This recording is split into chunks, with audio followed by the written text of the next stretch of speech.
이번 시간에는 액추에이터 사용하기에 대해서 알아보겠습니다. 우리 지난 시간에 센서에 대해서 알아봤는데 이 액추에이터는 센서하고 반대로 아두이노에서 밖으로 어떤 값을 밀어내는 그런 역할을 하는 거죠. 그래서 이번 시간에는 액추에이터에 대한 내용을 좀 살펴볼 거고요. 그 다음에 액추에이터를 사용할 때 주의할 점에 대해서 알아보겠습니다. 그리고 모터를 이용한 액추에이터를 가지고 간단한 실습을 해보겠습니다. 액추에이터라고 하면은 어떤 것들이 있을까요? 액추에이터는 아날로그 신호, 디지털 신호를 아두이노에서 밖으로 출력할 때 이렇게 쓸 수 있는 장비들입니다. 그래서 이러한 장비들이 있는데 대표적인 게 LED가 있고요.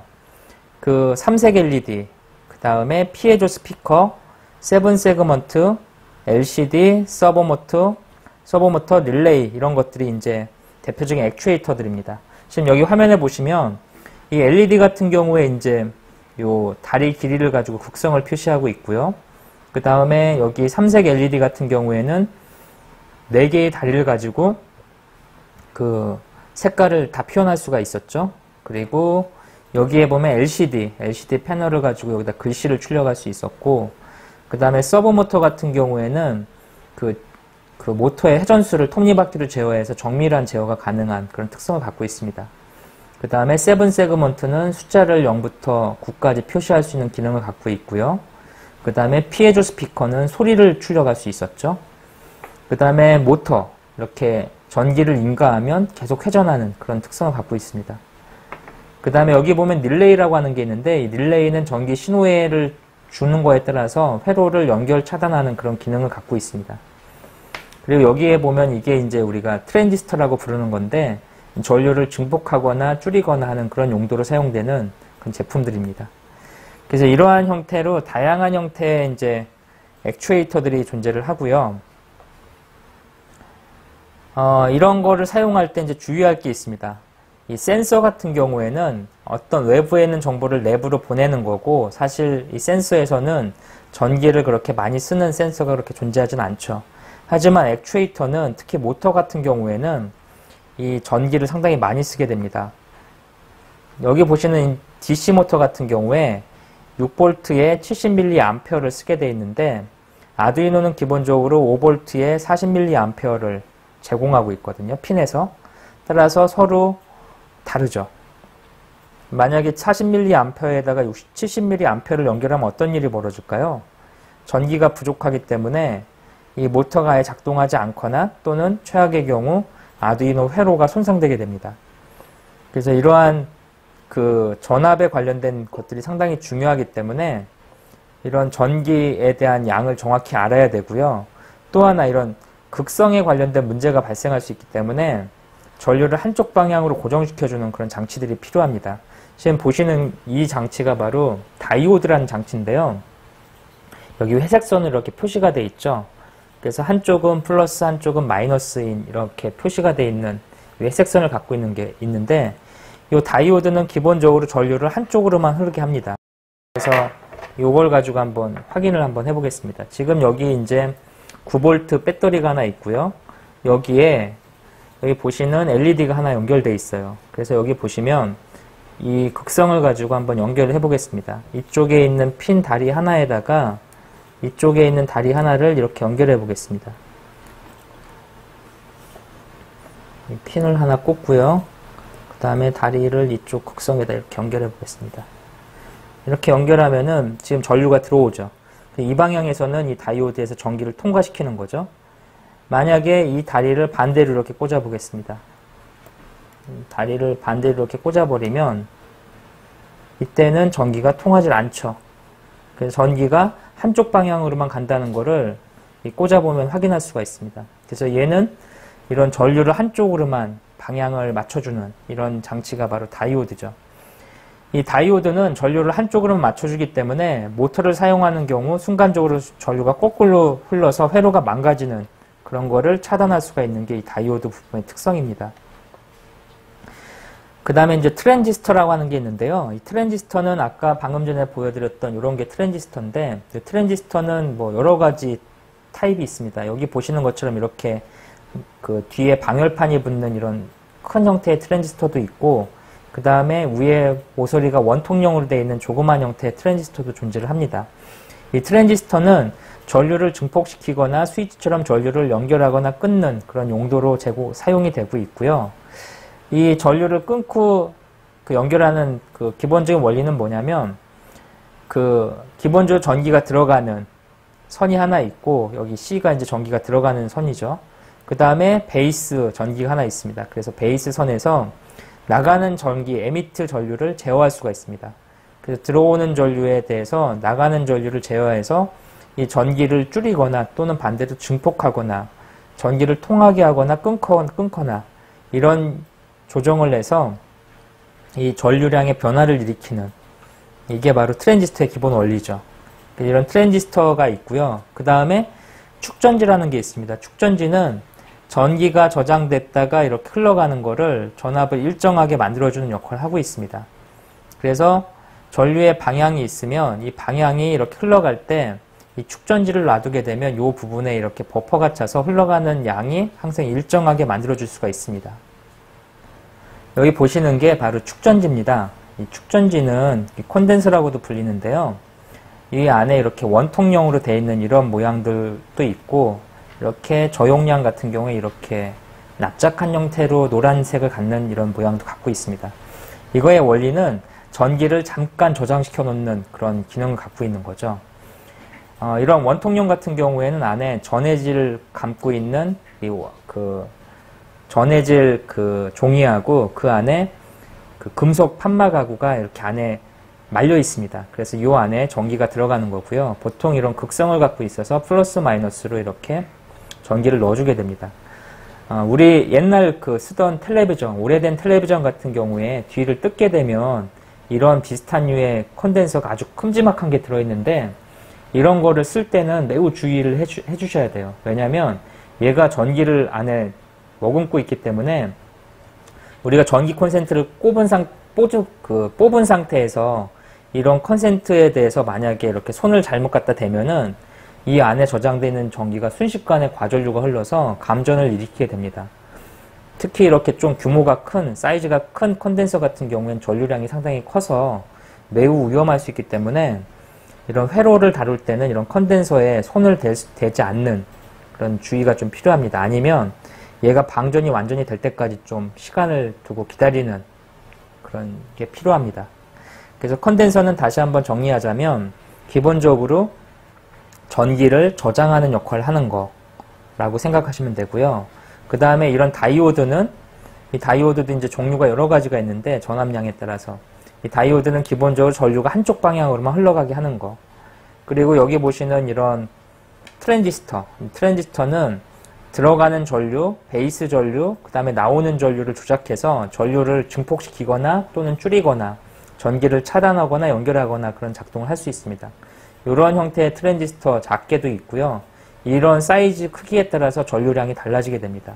보통 이렇게 방열판에 붙어있는 큰 사이즈는 일종의 레귤레이터로도 쓸 수가 있는데, 뭐냐면 전력량을 낮추거나 높이거나 그런 용도로도 사용할 수가 있습니다. 그 다음에 이런 작은 타입 같은 트랜지스터는 온도 센서 이런 형태로 사용을 하는 경우도 있습니다.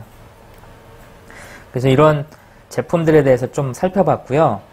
이걸 가지고 액추에이터를 실습하는 내용을 한번 알아보겠습니다.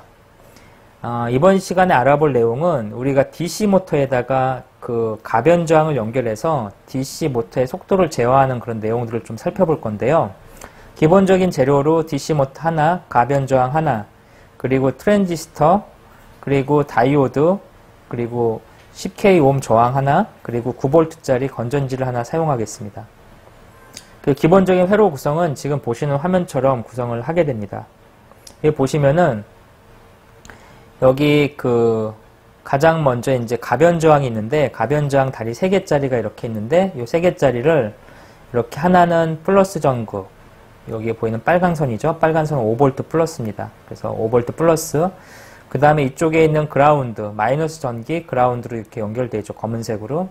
그리고 가운데 있는 선 하나가 바로 A0, 아날로그 인으로 해갖고 연결이 되어 있습니다. 그래서 요거를 돌리면은 아날로그 인으로 값이 0부터 1024.3으로 들어가게 됩니다. 이 들어가는 값을 바탕으로 DC 모터의 회전수를 제어하고 싶은 거죠. 참고로 DC 모터는 아까 말씀드린 대로 아두이노에 비해서 사용하는 전력량과 전류량이 큽니다. 아두이노는 기본적으로 하나의 핀에서 40mA 이상이 출력이 되면 보드에 무리가 따르게 되죠. 근데 얘는 기본적으로 그 40mA보다 훨씬 큰 값을 쓰게 되죠.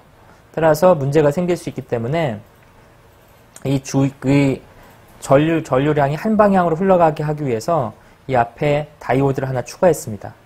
다이오드를 하나 추가하고 전류량을 제어하기 위해서 전류량이 큰 전류가 작은 전류로 가는 거를 처리하기 위해서 여기 트랜지스터 하나 달았습니다. 그 트랜지스터의 다리 하나를 여기 9번 핀에 연결을 했고요.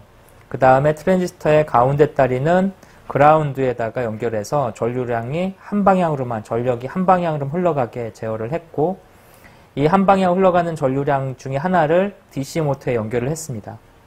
그 다음에 DC 모터의 또 다른 하나는 얘가 기본적으로 아두이노가 제공되는 5V보다 훨씬 많은 전류를 쓰기 때문에 9V 외부 전원에다가 연결을 시켰습니다. 이렇게 연결을 시키고 이 트랜지스터에서 전류량을 제어해주기 위해서 레귤레이터 역할을 할 수 있게 정류를 시키기 위해서 이 트랜지스터의 하나의 다리를 음극에 그라운드에 연결하고 여기에서 이 선을 따왔습니다. 이렇게 해서 이 DC 모터에 충분한 양의 전력과 전류량을 공급해주는 거죠. 그리고 이거에 대한 그 제어는 9번 핀을 통해서 이렇게 밖으로 내보낼 수 있도록 이렇게 작성을 했습니다. 방금 전에 설명드린 것처럼 이렇게 회로를 구성해 놨습니다. 그래서 여기 보면 DC 모터가 있고 그 다음에 가변저항을 이렇게 하나 설치를 해 놨고요. 여기 보시면 다이오드가 하나 들어있죠. 전류량의 방향을 제어하기 위한. 그 다음에 얘가 쓰는 전력과 전류량이 다르고 얘가 지원하는 전력과 전류량이 다르기 때문에 외부에서 이렇게 9V짜리 전기를 인가해 주게 됩니다. 그러면 이렇게 9V를 인가해 주게 되면 얘가 회전을 하게 되죠. 이 회전하는 거를 이 가변저항을 이용하면은 외부에서 제어할 수가 있게 됩니다. 그래서 지금 보시면 외부에서 전력을 해주고 이 모터에다가 이 가변저항을 넣어주면 이 가변저항이 모터 수에 따라서 회전을 하게 됩니다. 돌아가는 게 보이시나요? 이렇게. 그래서 이런 식으로 해서 그 DC 모터를 사용하기 위해서 외부에다가 이렇게 트랜지스터와 다이오드로 회로를 하나 구성하고 충분히 큰 전류를 외부에서 공급하고 이거를 아두이노에서 이렇게 제어할 수 있도록 지금 만들었습니다. 이러한 회로를 구성해서 사용하는 방법에 대해서 지금 설명을 드렸고요. 이런 회로를 가지고 아두이노에서 프로그램을 작성하는 거는 아주 간단합니다. 이렇게 한 줄만 작성을 해주면 되는데 아까 아날로그 라이트라고 하는 부분에 9번 핀이 연결되어 있었죠. 이 9번 핀은 바로 여기 보시는 요겁니다. 여기 보시는 요 핀이 지금 아날로그에 연결되어 있는 그 부분인데 요 부분이 아날로그 리드의 A0, 요 A0죠. 그래서 가변저항의 A0를 이렇게 선이 연결되어 있고요. 그 다음에 A0는 그 가변저항이니까 0부터 1023 사이의 값이 들어오겠죠. 근데 이게 그 여기 보이는 9번 핀을 통해서 이렇게 출력이 됩니다. 이 출력되는 거는 0에서 1023 사이의 값을 출력할 때는 0에서 255 사이로 바꿔주죠. 이 바꿔준 걸 하기 위해서 여기 맵이라는 함수를 썼고요. 이거를 9번 핀으로 해서 출력하는 거죠.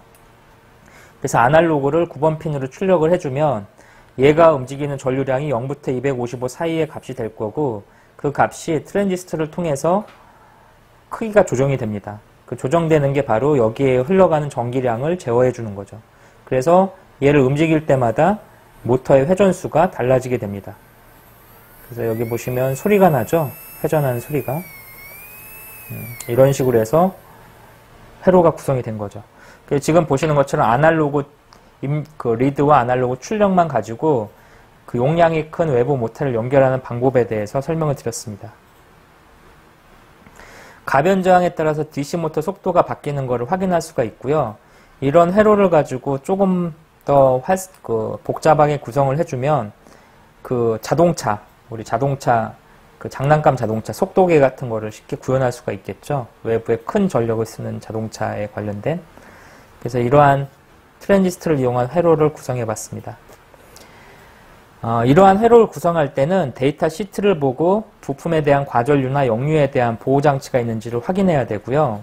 그 DC 모터나 이 DC 모터 대신에 좀 더 큰 전기를 많이 먹는 그런 전구를 밖으로 연결해서 제어하는 것도 한번 실습해 보시기를 추천드립니다. 이번 시간의 내용을 다시 한번 정리해 보면 이번 시간에 학습한 액추에이터들은 센스하고 다르게 외부에서 큰 전기를 쓰는 경우가 생깁니다. 이럴 경우에 외부에서 큰 전기를 쓸 경우에 전기가 반대로 흘러가는 역전류 현상이 발생하는데 이걸 막기 위해서 다이오드를 썼고요. 그 다음에 전기에 대한 증폭이나 또는 전기에 대한 전기에 대한 양을 줄이거나 또는 전기를 통하게 하거나 막거나 하기 위해서 트랜지스터 가지고 간단한 회로를 구성했습니다. 이러한 내용들에 대해서 여러분들이 한번 회로를 직접 만들고 코드를 작성해서 확인을 부탁드리겠습니다. 이번 시간 여기서 마치겠습니다.